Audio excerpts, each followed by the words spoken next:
I believe we've lost our way. But what is fascinating to me is that more and more people are beginning to wake up. What if enough people could wake up that there would be a moment of spontaneous equilibrium, the 100th monkey effect? And that's what I'm hoping that this film can do for people, is to help them to wake up and realize what you experience as a result in your life really does probably come down to your ability to consistently perform and execute the behaviors that bring the result that you seek. What if that's really true? What if there really isn't a secret? What if years of self-doubt and struggle to find your inner purpose can be balanced by one simple message and supported by one easy-to-use tool? Your path to an extraordinary life isn't as complicated or mysterious as you've been led to believe. Join 18 pioneers in health, well-being, and personal development.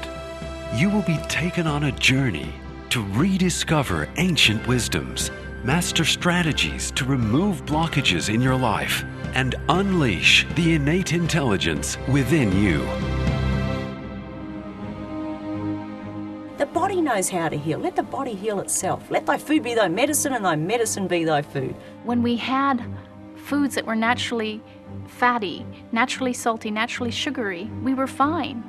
What if the entire pharmaceutical medical industry is wrong?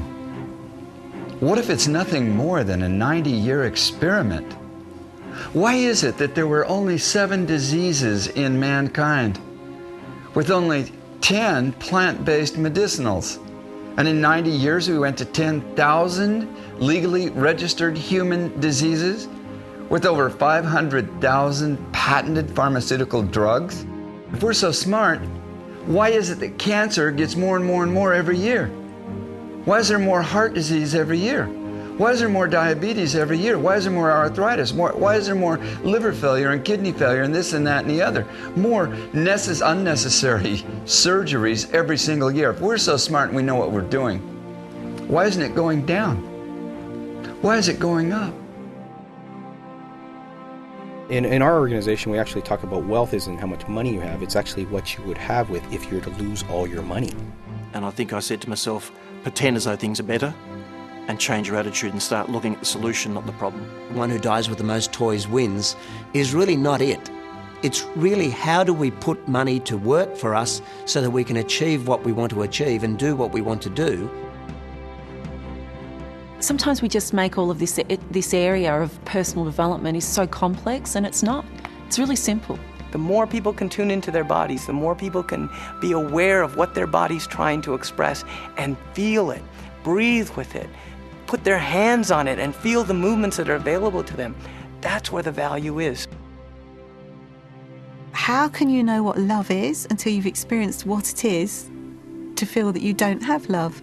How do you think about yourself, and how does that translate into your relationships?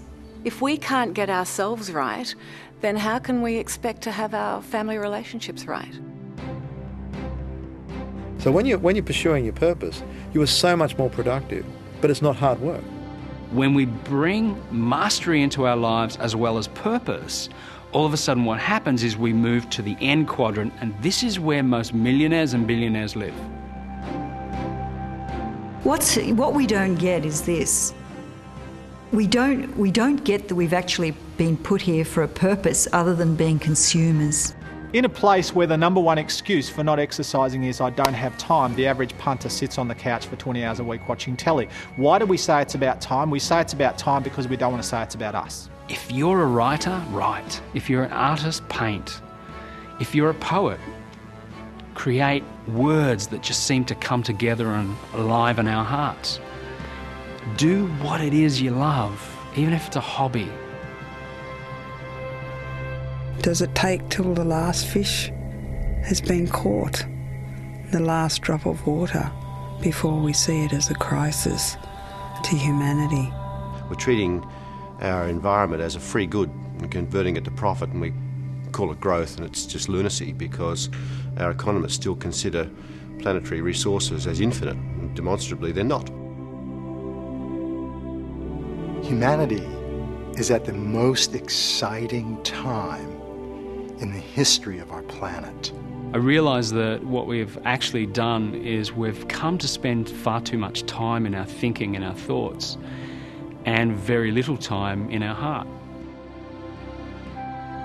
We live in an age of imagination.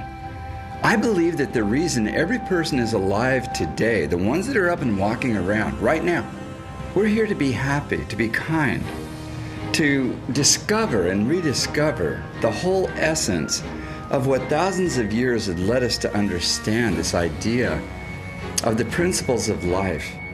If today, as a result of what you've seen and what you've heard, you make a decision, and this is not some self-help hype, this is the real deal, and you go, from today I will be different, and with every cell in your being that is your commitment, then you will start to see your life change.